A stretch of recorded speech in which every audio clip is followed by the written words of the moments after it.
everybody, and welcome back to the Marketing for Learning podcast. For those of you that can't tell by the Cockney accent, it's Hannah here with you today, and I want to talk to you all about positioning statements. Last week, we spoke a lot about brand promises and how they can help you be accountable in L&D. We want to evolve on that this week, and we want to create positioning statements that really define the what, like what we are going to do to achieve our brand promises. So I think we should start with a really clear definition of what a positioning statement is from HubSpot. HubSpot defines a positioning statement as a brief description of a product or service and an explanation of how it fulfills a particular need of the target market. The goal of a positioning statement is to align marketing efforts with a company's brand and value proposition. We spoke about value propositions in L&D all the way back in episode 17. And if you haven't listened to that episode, I'd really implore you to go and do so. But even with that definition, you might still be wondering, how on earth does this differ from our brand promise? So let's look at one of the examples I gave you last week. Last week, I told you that Nike's brand promise was if you have a body, you are an athlete. So let's look at how their brand promise evolved into their positioning statement. Nike's positioning statement is, for athletes in need of high quality, fashionable athletic wear, Nike provides customers with top performing sports apparel and shoes made of the highest quality materials. Its products are the most advanced in the athletic apparel industry because of Nike's commitment to innovation and investment in the latest technologies. So we see with that positioning statement that Nike are really answering the what, aren't they? They're really saying this is what we do. This is how we fulfill our brand promise. Often positioning statements and mission statements can get a little muddled up in people's minds. A mission statement really is an expansion on your brand promise. You're only thinking about the why with your mission statement. Why are we doing this? Why do we get out of bed every morning and serve our people? Why does every person in your L&D team do the job they do? Where a positioning statement really talks about the what we deliver. What do we give our people? So now we understand the difference between our brand promise, mission statement, and positioning statement. Let's look at how you can create a positioning statement for your L&D function. Your L&D positioning statement needs to cover 4 key areas. The first, of course, is your target market.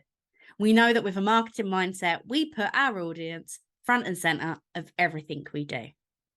The second is your product positioning. Your product in L&D is obviously your learning offering. So let's have a look at that in our positioning statement too. The third is the pain points and challenges your audience will face. And lastly, we loop back to our brand promise. So let's look at that target market bit first. Every time I've spoken about target audiences on this podcast, I've made it very clear that saying my learners or employees of X company is not really good enough. With your positioning statement, you are often targeting everybody that works at your company, or I don't know if you're external, everybody with a particular need. And that's what you need to be focusing on. Their unifying characteristics. What gets them out of bed in the morning? We've already spoke about how our brand promise is about what gets us out of bed. What gets them out of bed? Who are they as a person?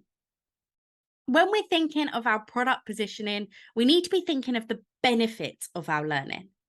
I don't want to hear you talking about the features of your LMS, LXP, TXP, or any other acronym you want to come up with. What are the benefits? What is it your people are going to get from being involved with your learning offering? What's going to make the difference? Then we need to look at the pain points of your target audience. What are their goals and what are the barriers and blockers that are stopping them getting there? How can you help them get there? What is it you're offering them that's going to help them? but really think about their pain points. What are the challenges they're facing? And then, of course, your brand promise. What is the one thing you are going to deliver to your people that's going to help them overcome all of their challenges? So now we're armed with what a positioning statement is and what we need to be considering. And maybe you'll pause at this point and go and collate that information. What is the pain point of your target audience? Who is your target audience? What are the benefits of your learning offering? But now you've got all of that information, how do we actually create a positioning statement? Because right now we've just got tons of info and it's all scattered, it's all over the place. Well, HubSpot have a fantastic positioning statement template that I'll link in the show notes for you. And we're going to use that as a basis of how we're going to create our positioning statement. To start with, we need to define 4 things. Who is your target audience? What do your target audience need? What's your main benefit? And why should people believe you? So let's look at Nike's for an example. Let's dissect it a little bit and see how they cover off all 4 of those points within their positioning statement. Nike define their for and market need straight away. Their for and market need is for athletes in need of high quality, fashionable athletic wear. Simple. They cut to the chase. They're instantly defining their for and what the market needs. Then they present their main benefit. Nike provides customers with top performing sports apparel and shoes made from the highest quality materials. And then they define why people should believe them. Its products are the most advanced in the athletic apparel industry because of Nike's commitment to innovation and investment in the latest technologies. So it's super clear how they've followed that template that HubSpot have so clearly defined for us, and how their positioning statement really defines the what of their brand promise. What are they going to do? What are they doing? They are investing, they are innovating, and they are really providing their target audience with the best athletic apparel. But it's really easy to look at a brand like Nike and get it. So should we have a look at an L&D example and how we can create a positioning statement for an L&D function? I'll be completely transparent with you here. I've white labeled a positioning statement that I wrote for a client quite recently. I'm just going to switch out their brand for mass marketing and really hope they don't mind. I'm sure they won't. Just for reference, though, their brand promise and our brand promise for this example is mass learning, the way professional development is meant to be. So that sets the scene. That's their brand promise. So let's look. What would our for and our market need be here? So we might say, for employees of mass marketing who need to develop the skills needed to future-proof their careers and our organisation. That ticks off the for and the market need, doesn't it? Then what's our main benefit? Our main benefit might be we provide flexible, collaborative, and on-demand learning tailored for their unique needs. Okay, cut into the chase. That makes sense. But why? Why should people believe us? Well, our why might be because we know there is no right way to learn. We want our people to take charge of their career possibilities. So then using HubSpot's template, we'll piece all that together and we'll say, for employees of mass marketing who need to develop the skills to future-proof their careers and our organisation, we provide flexible, collaborative, on-demand learning tailored to their unique needs because we know there is no right way to learn and we want them to take charge of their career possibilities.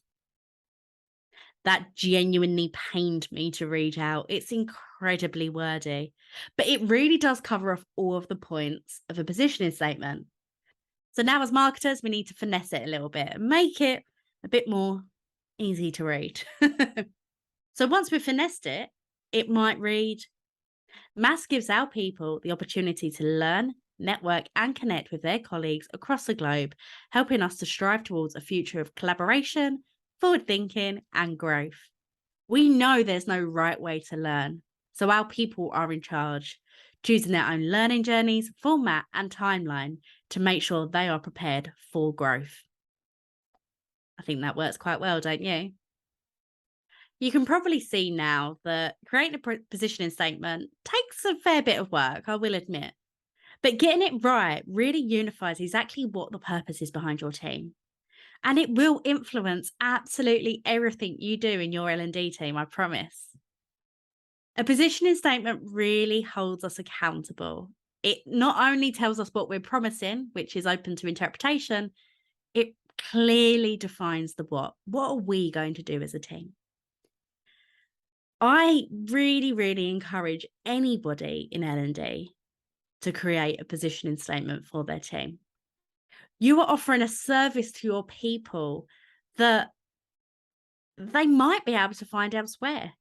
They might find themselves on things like LinkedIn Learning or any of the external learning platforms that are in our industry.